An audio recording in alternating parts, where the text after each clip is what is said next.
Hey guys, welcome back to St3 Hacks, and I hope revision is going well. Today, I'm recording at the tail end of January, and I know that the interviews are somewhere in March, between March and the start of April. So I hope I can really up the pace of my uploading and get you as much value as possible. So now, quickly moving on. So we're going to be continuing our lower limb series and talking about distal femoral fractures today.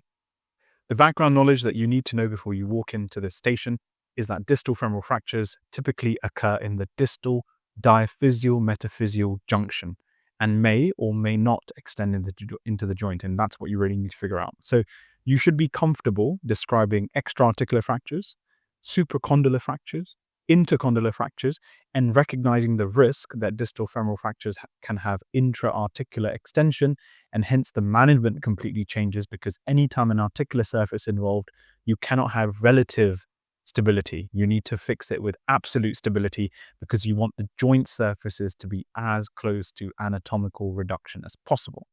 Now, once you have that understanding, the golden pearl here is that you should always have at the back of your mind mentioning of the Hoffa fracture, which is HOFFA, which is a fracture in the coronal plane, being an intra-articular split of the femoral condyle.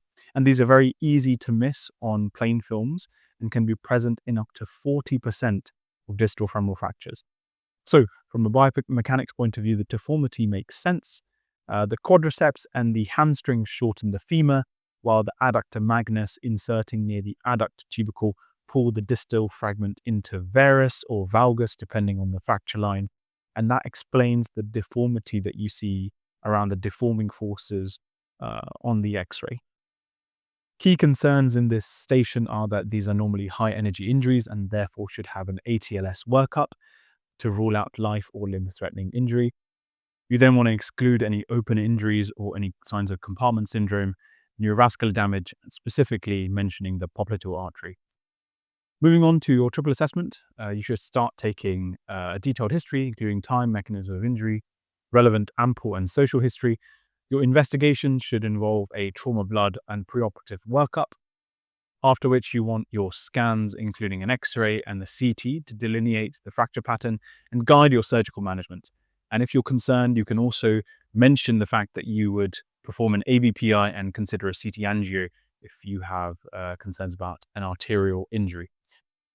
In your immediate management, you should ensure the patient is placed into a comfortable above-knee back slab with analgesia, VTE, and regular medications being prescribed. Moving on to your definitive management, which should be principle-based, depending on fracture pattern, joint involvement, and patient factors. Intra-articular fractures generally require open reduction and internal fixation to restore joint congruity. Extra-articular or simple intra-articular patterns may be amenable to intramedullary nailing, and in selected patients, particularly those with pre-existing osteoarthritis and a suitable fracture pattern, may be considered for arthroplasty.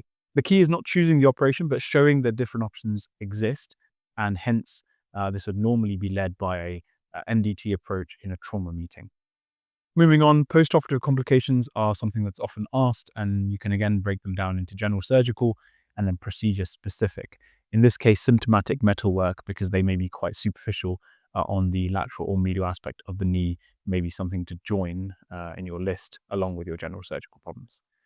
So I think that's all for distal femoral fractures. The key thing to remember here are the Hoffa fracture, which is an intra-articular split, and ensuring that you always look out for the popliteal artery in this form of injury, and intra-articular extension really guides management here. I wish you well in your revision, and I'll catch you in the next one. Take care.